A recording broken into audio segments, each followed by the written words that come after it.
Welcome to Didactic, CAPS Board Study Edition. I'm your host, Dr. O'Leary, a child and adolescent psychiatry fellow in the National Capital Region. This is a podcast I designed to help myself and other CAPS fellows study for their boards. But anyone interested in human development and mental health will also get something out of this. For a rundown on how it's produced, please see episode 1. I am using AI to assist me with the content creation. However, all the content in this podcast should be considered to be my opinion and no one else's. If you find errors in the content, I would love you to go to psydactic.com and fill out a form there to let me know. In the past few episodes, I discussed Piaget's theory of cognitive development, Erik Erikson's views of psychosocial development, various attachment theorists such as Bowlby, Ainsworth, Schaefer, and Emerson. Now, what set these researchers apart from their psychoanalytic forebearers was something very simple. They actually studied the things that they attempted to understand in order to try to understand them. So to understand children, they actually watched them. This was something that early psychoanalysts resisted doing. In part, they resisted it due to the fact that they thought their theories had already figured out all the basic psychic processes, and the only thing to do now was to apply them. But by actually watching children, these psychoanalytic rebels noticed that children appeared to go through different stages and also had individual traits that could not be explained by the psychic determinism of the psychoanalysts. Children all seemed to differ among many continuous variables. And there was little evidence that the vast majority of human diversity could be explained by psychosexual conflicts or object relations or even attachment theory. So while it may seem quaint today, the radical contribution that thinkers like Alexander Thomas and Stella made to child development was to look at children as unique individuals with very different innate approaches to the world that were present at birth, that didn't happen because of their relationship with their mother. So while processes like attachment and their psychosocial contexts that Erikson talked about do help to determine a child's outcome, what Thomas and Chess emphasized was that a child's temperament, their own style of thinking, their own style of interacting with the world, was also very important. Today, I'm doing a deep dive into temperament, starting with the original theorists, Thomas and Chess. And in future episodes, I will highlight some other contributors. But it's such a big topic, I can't cover it all in one episode without spending an hour and a half doing that. So let's get started. To understand where the theories about temperament came from, I have to start first by talking about the New York Longitudinal Study. Now, this was a study that was proposed by Alexander Thomas and Stella, and they are a husband and wife team. And it included 141 children. It was initiated in 1956, and then followed these children longitudinally through time. Something like this hadn't really been done much before. This study allowed them to identify the key temperamental dimensions that I'm going to talk about soon. It also helped them to see that some temperaments aren't really a good fit for either their environment or for parenting styles. So this idea of a goodness of fit of a child's temperament to their environment was postulated. Also, because it was a longitudinal study, it really highlighted the stability of what they call temperament through time. So temperament appears to be part of a person's basic personality. And although some aspects of it can be changed, it is amazingly stable from infancy even through adolescence. This study had a lot of influence on subsequent research that I'm going to talk about that began in the 1970s and 80s. And it also had a huge impact on parenting and education about parenting. So parents are supposed to understand something about their child and then try to be a better fit for their kids. And this wasn't something that really people talked about before this. So let me get to Thomas and Chess' actual theory and what they proposed temperament was. They proposed that temperament is biologically based, and it's composed of individual differences in behavioral styles, basically. And they identified 9 different dimensions for temperament. These are activity level, regularity, initial reaction, adaptability, intensity, mood, distractibility, persistence, and sensory threshold. Now, that's a lot of different things. So I'm going to just go through them one at a time and kind of explain what each of them are. And some of them seem kind of similar to each other. We need to distinguish between them. So the first one is activity level. This is a child's overall level of energy and movement. Some kids, especially the ADHD kids, are constantly on the go. And then there are others who just appear more calm and subdued. And instead of doing things, they're more kind of watching or just waiting or not as interested. The second thing was regularity. So this is how predictable the child's kind of biological rhythms are. Things like sleep and how they eat. So we'd had activity level number 1, 2 was regularity, 3 is initial reactions. So an initial reaction is the child's first response to a new situation or stimuli. Are they generally cautious and hesitant, or are they just like jumping right into it, outgoing explorers? And then there's 4, which is adaptability. So this refers to a child's ability to adjust to changes in the environment or changes to their routines. So we know that some kids seem not bothered by changes at all, while others, a small change in their routine can be a very big deal, especially for children that have been diagnosed with autism, for example. Number 5 is intensity. So we had activity level, regularity, initial reaction, adaptability, and then intensity. How strong is a child's emotional reaction, their affective reaction? Is it intense? Does it really kind of take over everything? Or is it more mild? Is it more just kind of suggestive? How intense are their emotional responses to the world? Number 6 is mood. What is the overall emotional tone of the kid? So some kids generally are more positive and cheerful. I mean, everybody's sad sometimes, but positive kids tend to be positive. But then there are the kids who just tend to be kind of more irritable, or what you could call a negative outlook on the world. They tend in this direction. Although they can be happy sometimes, they're more often not. We had activity level, regularity, initial reactions, adaptability, intensity, mood, and now distractibility, the ability of the child to stay focused on a task or an activity. Some kids easily distracted, others seem to be able to focus for a long period of time. Now, distractibility, that's number 7, is different than number 8, which is persistent attention span. And the difference is that persistent attention span refers to a child's ability to maintain attention and effort on a task. So how persistent are they, or do they give up really easily? It's not about being distracted, it's about giving up if they don't get what they want immediately. So number 7 is, are they really distractible? And number 8 is, independent of distractibility, are they able to tolerate spending a lot of time on something?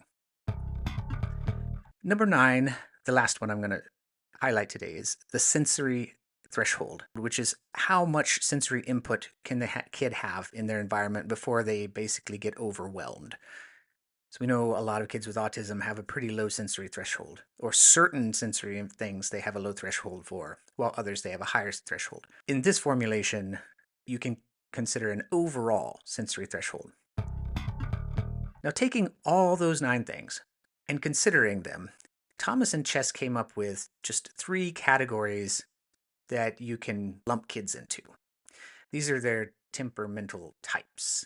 So you have an easy kid, a difficult kid, and a slow to warm up kid. So let's go through these different temperaments and talk to them about them in a little bit more detail. To start, we have an easy temperament. So the adaptability of that person would be pretty high. They would be able to transition smoothly into new routines, like switching from playtime into dinner, and they can adjust to new environments, like going to a new daycare. It's not as big a deal for them as it would be for other kids. Then their approach to things tends to be more like immediate. They're excited to meet new people. They're excited to try new things. They are willing to try new foods or go to new places. They have mild to moderate emotional responses. They're not extraordinarily happy when something nice happens, but they're also not super upset when they don't get their way. Not compared to other kids anyway. Their mood tends to be positive, cheerful, upbeat, and they focus on the good aspects of a situation, the things that are going well. They have regular rhythms, predictable sleep, predictable eating. Nap times are predictable. They generally do the same thing at the same time every day. So that's the easy temperament kid. The difficult temperament kid is very slowly adaptable. They resist changes to their routine, and often with an intense reaction of affect. This reaction of affect is a way that they respond to changes often. So their adaptability is low and their affect tends to be strong. They are shy or really hesitant in new situations. They might cry or cling to their caregiver when they meet new people, and this isn't something that they really get over with over time. They keep doing this. Even after having met many new people and been exposed to new situations, they're still very hesitant. They're often very fussy and irritable, and they tend to be made angry easy. They focus kind of on the negative aspects of situations.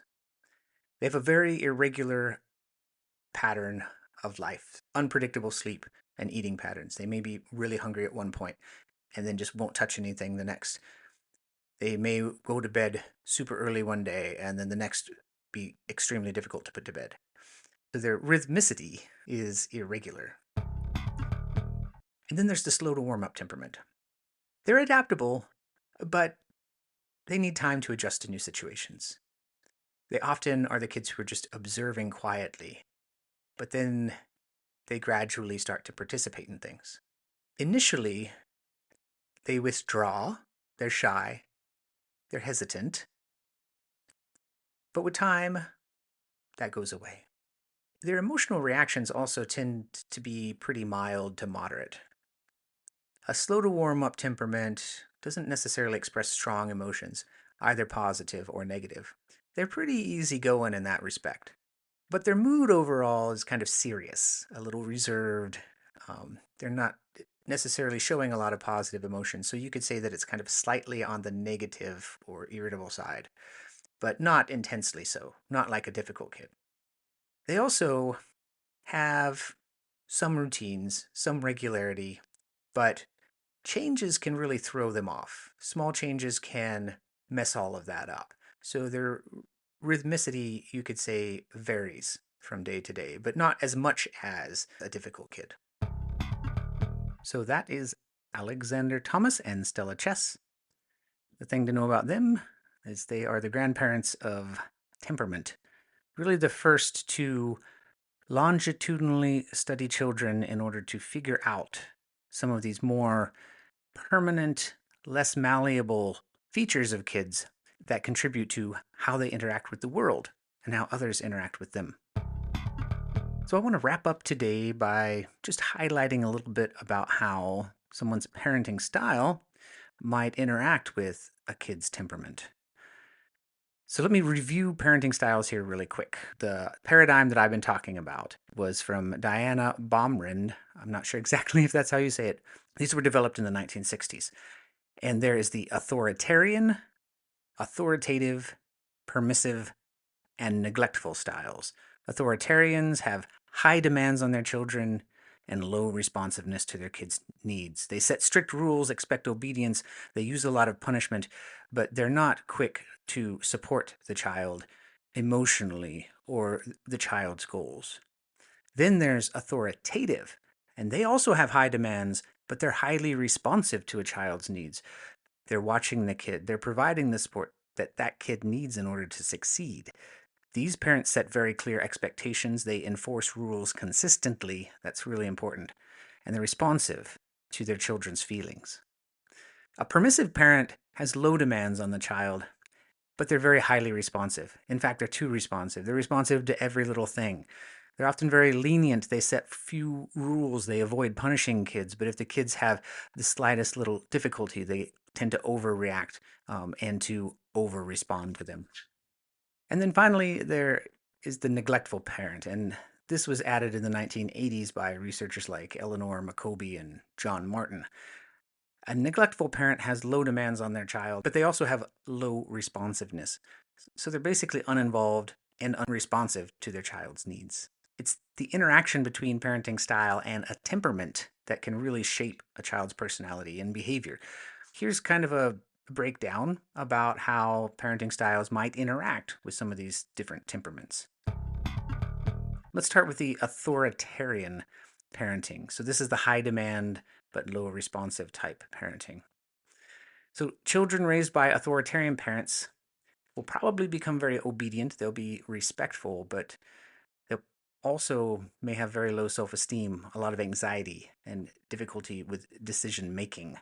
If a child has an easy temperament and they're raised by an authoritarian parent, they will probably adapt well to the structure and the rules of the authoritarian parenting style. But to get their emotional needs met, they're going to have to look elsewhere. They're going to have to be more self-reliant. A child with a difficult temperament being raised by authoritarian is going to create a lot of conflict. A difficult child is going to struggle with the rigid expectations of the authoritarian parent. There's going to be a lot of resentment. The only way the difficult child is going to be able to interact with the authoritarian parent is by avoidance. They won't be able to interact with them. Authoritarian parents are also impatient, so a slow to warm up temperament child is also not going to do as well with authoritarian parents. Really, no child will do as well with authoritarian parents, but a child with an easy temperament is going to have the easiest time. A child that's slow to warm up will need the time and the patience to adjust to the demands of the parent, but because the parent is not responsive, they're not going to give that child all the time that they need. And that child is going to become probably very anxious and not be able to make decisions for themselves, rely on someone else to make decisions for them. Imagining a more permissive parent, so these are the ones with low demands but high responsiveness. They're lenient, they don't have a lot of rules, they don't use a lot of punishment. Kids raised by these parents often lack self-discipline, they have difficulty controlling their own impulses. They also struggle with authority figures because they didn't grow up with expectations. So a child with an easy temperament might actually thrive in a permissive parenting environment because they're so adaptable and self-regulating, but they won't be able to achieve as much because permissive parents aren't going to put demands on that child to achieve, so they probably will not achieve nearly what they could achieve if they were being raised by an authoritative parent. Now, a child with a difficult temperament being raised by a permissive parent may become very demanding and manipulative of that parent.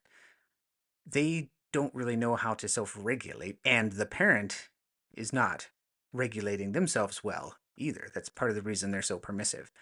A difficult child is going to lack self-discipline. They will probably struggle to be able to control their emotions, and without a highly supportive parent, they probably never will learn how to do that. The slow to warm up child might benefit from that relaxed environment that a permissive parent has, and the permissive parent would allow them to go at their own pace. But at the same time, they probably will achieve even less than an easy-tempered child because they are slow to warm up, and they're not being challenged. They're not being kept in environments. A permissive parent will be like, oh, you don't want to do that? Okay, I'm not going to force you to do that. And so they will become probably less competent, more avoidant, and more anxious than they would otherwise be. The last and probably considered to be the most effective parenting style is the authoritative parenting style. And I'm not going to talk about the neglectful parent because no one does well with a neglectful parent. An authoritative parent and high responsiveness. So they have clear expectations, they enforce the rules consistently, and they are responsive to their child's needs. Kids tend to be more well-adjusted, more confident, and more responsible when their parent has an authoritative parenting style. So an easy-tempered child is going to grow up pretty well. they're not going to have a lot of difficulties. They're going to be very adaptable and very responsive to their environment. A child with a difficult temperament is going to have the best chance with an authoritative parent, because that authoritative parent is going to help them to learn to self-regulate more. They're going to help them to learn to develop positive coping skills. They're going to provide for this child who has more of an irregular rhythm themselves an environment that is structured, that is consistent. So that's going to help a difficult-tempered child very much. And the same is true for a slow to warm up child. The structure and the support are going to help them to feel more secure and more confident. So even though they're slow to warm up, they're not going to let that be a barrier to them. They're going to be challenged, and they're going to be put in an environment in which they can spend the time they need to warm up to something and then be successful at it.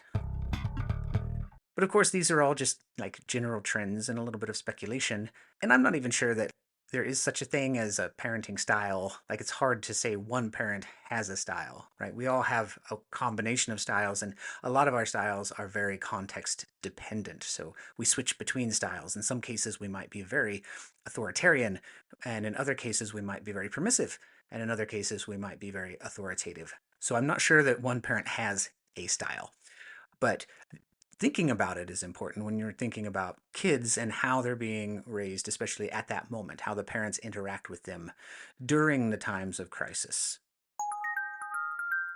In the next few episodes, I'm going to move past the original temperament theorists. I'm going to move past Thomas and Chess and talk more about Jerome Kagan, Jeffrey Alan Gray, Mary Rothbart, and Nancy Eisenberg. And then I'm going to kind of compare and contrast their different ideas. They're all very similar, but they just emphasize different things. And by comparing and contrasting them, I think it will be easier for someone to be able to remember or to apply temperament to their thinking. Thank you for hanging out with me again today. I am Dr. O'Leary, and this has been an episode of Psydactic, CAPS Board Study Edition.